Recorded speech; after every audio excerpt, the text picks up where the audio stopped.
नमस्कार, मैं डॉक्टर शशांक शेखर। आप देख रहे हैं बाबा का ढाबा। आज मतगणना का काम संपन्न हो गया है और मतगणना कार्य को लेकर सुबह से ही प्रत्याशियों में खासा उत्साह था। सब लोग अपने अपने समर्थकों के साथ मतगणना हॉल में प्रवेश कर गए थे और मतगणना का शुरुआती रुझान लोग जानने का प्रयास करने लगे। हर जगह से फ़ोन की घंटियां बज रही थी और इस घंटियों के माध्यम से लोग जानना चाह रहे थे। लेकिन सबसे पहला और बड़ा रुझान आया बक्सर विधानसभा का, जहां पर 2 बार के विधायक मुन्ना तिवारी के विरुद्ध जनता ने अपना मतदान किया है। और इसका खुलासा तब तक हुआ जब वो 20,000 के लंबे अंतर से पिछड़ते चले गए। जब 20,000 का लंबा अंतर से पिछड़ने लगे तो उनके समर्थकों में निराशा जगी कि आखिर इसकी भरपाई अब कहाँ हुई। तो शहर से का बक्सा खुला तो सिर्फ आनंद मिश्रा ही नजर आए और शहर से उनको वोट नहीं मिलने के कारण एक पिछले चुनाव का जो दृश्य होता था कि शहर में थोड़ी बहुत कई बेइज्जती होती थी, लेकिन शहर से एक बड़ा गैप हो गया। तो इसलिए 20,000 के से अधिक मतों से हमको लगता है कि ये चुनाव जीतने की स्थिति में है।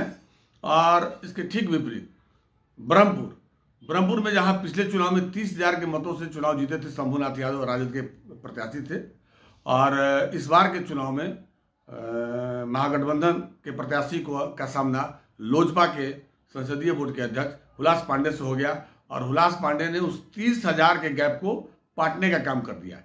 और ये हालत रही कि 2,000-1,000 से अप डाउन चल रहा है। तो कम बेसी स्थिति है कि अब टक्कर जो है कि नहीं पूरा आर पार की है और लोजपा हमको लगता है कि इनको पछाड़ने के में जोर शोर से लगी हुई है।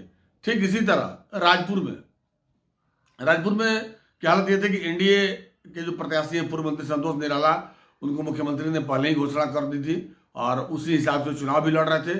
लोगों में उत्साह था। विश्वनाथ राम के खिलाफ इनकम्बेंसी भी थी और लोग कहते थे कि इस बार विश्वनाथ राम का बुरा पराजय होगा।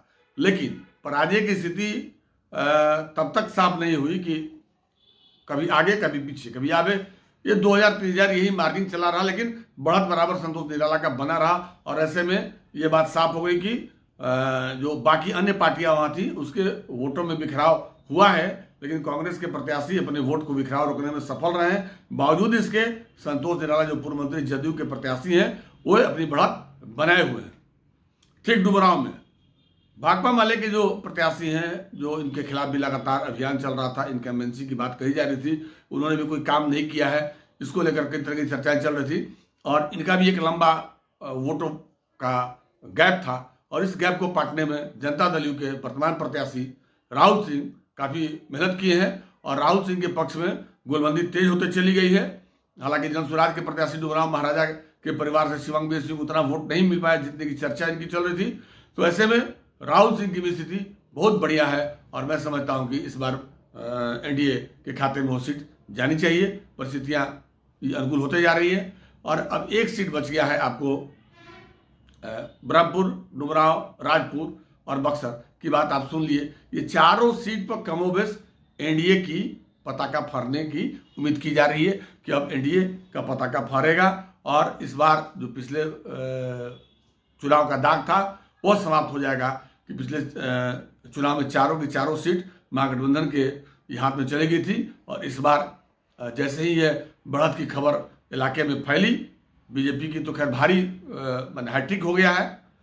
बीजेपी का जो प्रत्याशी है एक्स IPS आनंद मिश्रा हैट्रिक लगाने की स्थिति में है कि काफ़ी बड़ा अंतर उन्होंने छोड़ा है महागठबंधन के प्रत्याशी के बीच में, और बाकी जो प्रत्याशी हैं थोड़ी बहुत अंतर से आगे पीछे चल रहे हैं। लेकिन जैसे ही यह खबर समर्थकों के बीच पहुंची, एनडीए समर्थकों के बीच, लोग उत्साह से लबरेज होकर मतगणना स्थल की ओर रवाना होने लगे। और चूंकि काउंटिंग का अंतिम रूप से नतीजा आना बाकी है, लेकिन समर्थकों का हुजूम अपने अपने प्रत्याशियों के दरवाजे पर और मतगणना हॉल के बाहर जमे हुए हैं। अब देखना दिलचस्प होगा कि देर शाम तक, जब तक इस काउंटिंग का फाइनल रिजल्ट इन लोगों के पक्ष में आ जाता है, तो इनको प्रमाण पत्र जब लेने जाएंगे तब कहें कि दर्शकों का उत्साह और हुजूम देखने को मिलेगा। निर्वाचन पदाधिकारी जिलाधिकारी विद्यानंद सिंह ने बताया कि सभी चारों मतगणना केंद्रों में रिटर्निंग अफसर द्वारा शांतिपूर्वक मतगणना कराया जा रहा है। कहीं से कोई किसी प्रकार की शिकायत नहीं प्राप्त हुई है। वहीं पुलिस कप्तान शुभम आर्या ने बताया कि सुरक्षा का पूरा पुख्ता इंतजाम किया गया। पुलिस चौकस सुरक्षा व्यवस्था के बीच यह मतगणना कार्य चल रहा है। कहीं से किसी प्रकार की कोई शिकायत नहीं प्राप्त। देख रहे हैं निर्वाची पदाधिकारी के द्वारा प्रत्येक राउंड की घोषणा की जा रही है और उसकी डाटा को जो है बोर्ड पे और उसके वेबसाइट पे भी उपलब्ध है। हाँ नहीं, मतगणना शांतिपूर्ण तरीके से चल रही है और जितने भी डाटा है इनको उनको अपलोड किया सर लगातार देखा जा रहा है कि थोड़ा जिस प्रकार से चल रहा है मतगणना थोड़ा सा स्लो दिखाता रही है। नहीं तो चूंकि आज जो उसकी निर्वाचन की जो प्रक्रिया है अकॉर्डिंग सुरक्षा को लेकर क्या बंदोबस्त है सर? मतगणना हो रहा है, कुछ देर में रिजल्ट आएगा तो भीड़ बढ़ेगी। जी देखिए, मतगणना जो है अभी तक जो है हर जगह पे शांतिपूर्ण तरीके से जो है उसका रिजल्ट आ रहा है। बाहर में भी हम लोग जो है काफ़ी सक्रिय हैं। CAPF की जो कंपनीज़ हैं वो भी सभी विधानसभा के क्षेत्रों में भी वहाँ पे भी दिया जा चुका है और इसके अलावा भी जो है काफ़ी भारी संख्या में जो है पुलिस बल हर जगह पे जो है मौजूद है और अपने अपने क्षेत्र में जो है गश्ती कर रहे हैं। तो हम लोग का यही बेसिकली पर्पस है क्लियर कट कि कहीं पे भी कोई भी इस तरह की ना तो विजय जुलूस निकले, न ही किसी को परेशानी करने की क्रिएट किया जा सके। खासकर वल्नरेबल एरियाज़ पे हम लोगों का विशेष नज़र रहेगा, जहाँ पे भी अगर किसी को डराने की कोई कोशिश करते हैं मतगणना समाप्त होने के उपरांत में, तो इन सभी तमाम तरह की जगहों पे हम लोग जो है विशेषकर ध्यान रखे हुए। बाकी मतगणना स्थल जैसे यहाँ पे भी हम लोग मौजूद हैं, यहाँ पे भी जैसे आप लोग भी देख रहे होंगे बहुत ही भारी संख्या में पुलिस बल है और CAPF बल है उतैनात।